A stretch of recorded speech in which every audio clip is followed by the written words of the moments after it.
Dahulu ada cerita rakyat tentang seorang pahlawan yang dijuluki Robin Hood bersama asistennya Merryman.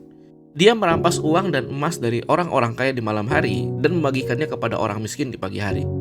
Kini sosok pahlawan itu adalah pemerintah, katanya.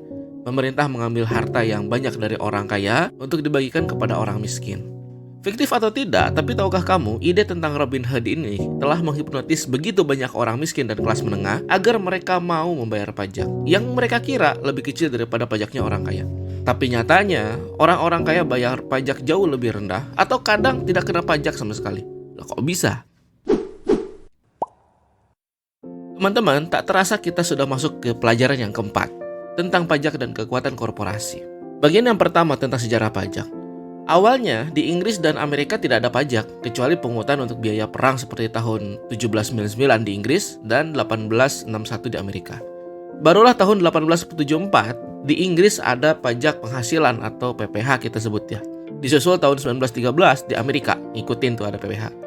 Ide awal PPh ini hanya untuk orang kaya sebetulnya, lalu muncul gagasan bahwa pajak untuk menghukum orang yang kaya, sehingga mayoritas orang menerima adanya pajak tersebut dan sahlah secara konstitusi. Itu ceritanya. Cuma kenyataannya, mau orang kaya ataupun orang miskin, semuanya kena pajak. Orang pemerintahan memiliki perspektif yang berbeda dengan pebisnis. Semakin banyak uang yang dibelanjakan, semakin dia akan dihormati.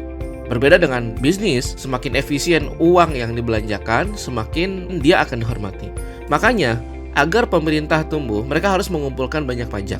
Ayah kaya mengatakan karyawan pemerintah atau PNS itu sekumpulan pencuri yang malas, narikin pajak mulu gitu ya. Ayah miskin mengatakan orang kaya itu para bajingan yang rakus sehingga harus dikenai pajak yang lebih besar. Nah, ini dua perspektif yang sekali lagi mereka berbeda ya antara ayah kaya dan ayah miskin.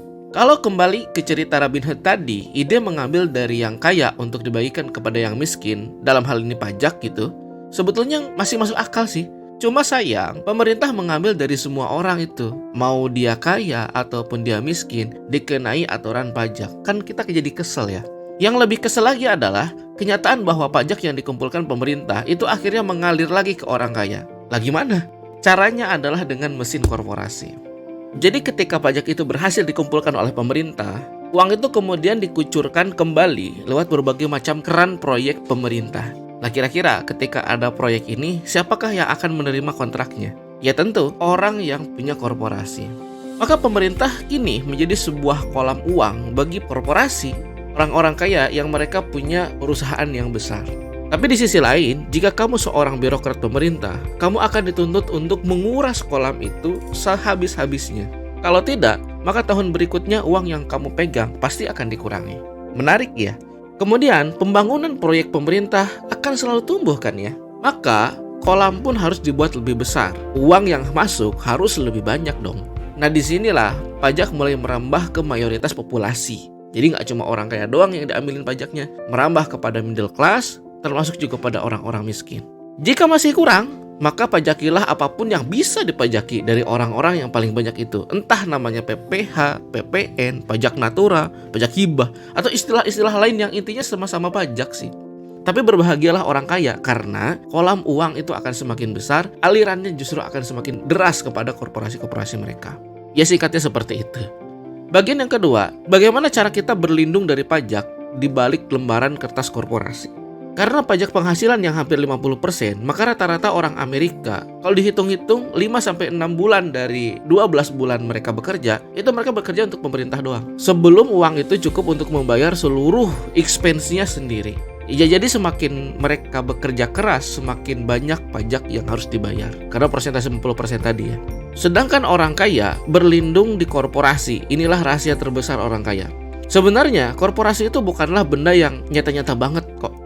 Dia hanya file folder, lembaran-lembaran kertas di suatu map berisi informasi legal berada di kantor notaris yang disahkan oleh pemerintah itu sendiri. Di Amerika, penggunaan korporasi menjadi populer sejak undang-undang penghasilan itu disahkan atau sejak adanya pajak penghasilan tadi, PPh tadi. Kenapa? Karena tarif pajak korporasi jauh lebih rendah daripada individu. Nah, inilah langkah awal orang kaya menghindari pajak.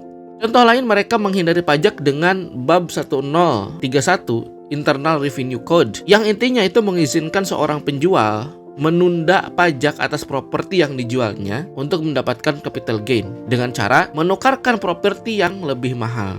Ini menarik. Jadi selama uang kamu diputar untuk beli properti, ya selamanya tidak akan kena pajak. Ini trik. Orang kaya semakin kaya dan ini legal. Saya tidak tahu aturan di Indonesia seperti apa tepatnya ya. Tapi teman-teman bisa memanfaatkan aturan dari pemerintah PPN 0% untuk properti di bawah 2 miliar. Itu salah satu cara untuk menghindari pajak. Pak Robert sampai memberikan sebuah kalimat menarik. Orang miskin dan kelas menengah, mereka hanya duduk dan membiarkan jarum pemerintah menusuk lengan mereka dan darah mereka dihisap. Oh, ngeri juga ini bahasanya. Jadi ingatlah pelajaran pertama tentang mempunyai uang yang bekerja untuk kamu, bahwa sungguh-sungguhlah dalam kekuatan dan pengetahuan itu adalah kekuatan. Ayah kaya mengingatkan bahwa penggertak terbesar bukanlah bos atau supervisor, tetapi petugas pajak. Dia akan selalu mengambil lebih jika kamu membiarkannya. Maka lawanlah dia dengan pengetahuan kamu, itulah kekuatan kamu. Itu sebabnya ayah kaya membayar banyak akuntan pajak dan pengacara yang pintar, karena itu jauh lebih murah daripada uangnya diambil oleh petugas pajak. Nah, ini berbeda dengan ayah miskin. Dia mengatakan bahwa berusahalah untuk menaiki tangga perusahaan. Dia tidak mengerti bahwa andaikan Pak Robert itu melakukan itu, maka dia seperti sapi jinak untuk diperah terus-menerus. Ketika umur 15 tahun, Pak Robert mencoba mengikuti saran dari ayah miskin, tetapi ketika umur 20, dia mulai sadar tuh bahwa nasihat dari ayah kaya itu mulai masuk akal. Maka dia mengatakan, saya meninggalkan Marine Corps dan bekerja untuk Xerox. Saya menghasilkan banyak uang, tetapi ketika saya melihat slip gaji saya, selalu saja saya kecewa. Potongannya selalu besar dan semakin keras saya bekerja, semakin besar juga potongannya. Nah, akhirnya di tahun 74 Pak Robert membuat korporasinya sendiri dengan modal dari uang gajinya. Jadi secara konsisten dia memanfaatkan uang gajinya untuk berbisnis di korporasinya. Kurang dari 3 tahun, Pak Robert akhirnya mendapatkan pemasukan yang lebih besar dari korporasinya dibandingkan dari gajinya di Xerox. Jadi dalam waktu singkat, dia mampu membeli Porsche yang pertama dengan uang yang belum kena pajak. Bagaimana itu bisa terjadi? Pak Robert memberikan beberapa tips untuk kita semua. Untuk bisa masuk di dunia korporasi itu, kata Pak Robert, kamu harus punya kecerdasan finansial dengan minimal 4 hal. Yang pertama, ilmu tentang akuntansi. Kecerdasan finansial itu adalah mampu membaca dan memahami cerita dalam sebuah laporan keuangan. Seperti pelajaran sebelumnya, nggak cuma angka, tetapi kita tahu cerita di dalamnya. Kemampuan ini membuat kamu bisa melihat kekuatan dan kelemahan bisnis yang kamu jalani sendiri atau perusahaan yang akan kamu beli. Ini adalah otak kiri atau sisi detail. Yang kedua, ilmu tentang investasi. Ini adalah ilmu tentang uang yang menghasilkan uang. Bahasa lainnya adalah ini adalah otak kanan atau sisi kreatif. Yang ketiga adalah marketing atau ilmu tentang penawaran dan permintaan. Sehingga kamu tahu kapan kamu harus beli dan kamu tahu kapan harus jual. Yang keempat adalah hukum. Ini yang berhubungan dengan pajak dan korporasi. Orang yang mengerti hukum, baik itu tentang bisnis ataupun pajak, dia akan menjadi kaya lebih cepat dengan korporasinya dibandingkan orang yang tidak mengerti sama sekali. Kenapa? Karena 2 hal. Yang pertama, dia akan mampu mengambil keuntungan dari pajak. Korporasi dapat melakukan banyak hal daripada individu. Contohnya misalkan membayar pengeluaran atau beban sebelum dia membayar pajak. Contohnya liburan dalam bentuk pertemuan pengurus, atau membayar mobil asuransi, atau maintenance menggunakan beban perusahaan, termasuk juga jamuan atau makan di restoran menggunakan beban perusahaan atau korporasi. Atau apapun itu, tanpa kamu membayar pajak, dan semua itu legal di bawah naungan korporasi. Loh, sekilas nggak ada bedanya ya? Ada, dan itu signifikan. Contohnya ketika kamu liburan menggunakan beban korporasi, maka korporasi itu cukup membayar pajak konsumsinya buat liburan kamu. Tapi beda cerita ketika kamu ngambil dulu keuntungan dari perusahaan kamu, korporasi kamu, baru kamu pergi liburan. Setidaknya kamu akan dikenai 2 pajak. Pertama, pajak konsumsi ketika kamu liburan. Yang kedua, pajak penghasilan kamu. Sebelum pajak-pajak yang lain yang sebetulnya bisa didiskon ketika uang itu masih ada di korporasi. Oke, selain itu, begitu banyak pajak yang lebih menguntungkan jika atas nama korporasi. Misalkan, pajak penghasilan kamu akan dikenakan di akhir setelah semua pengeluaran dan kebutuhan kamu terpenuhi. Seperti tadi ya. Bahkan kalau dividen umumnya tidak dikenakan pajak. Atau pajak progresif. Umumnya progresif ini 0% untuk kendaraan atas nama korporasi berapapun jumlahnya. Tapi kalau atas nama pribadi kamu, pajak progresif itu akan 1% untuk kendaraan kedua, 2% untuk kendaraan ketiga, dan seterusnya. Yang kedua, kamu bisa mendapatkan perlindungan dari perkara hukum. Kebanyakan orang kaya menyimpan asetnya di bawah korporasi seperti mobil atas nama korporasi atau rumah atas nama korporasi.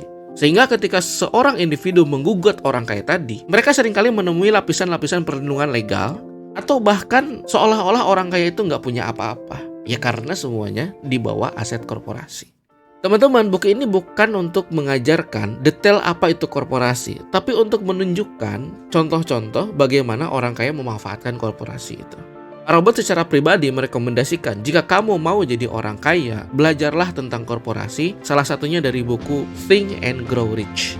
Dan milikilah korporasi kamu sendiri untuk membungkus, melindungi semua aset-aset kamu, selain bayar pajak yang lebih murah. Gimana? Sudah siap buat korporasi? Stay kind, stay positive.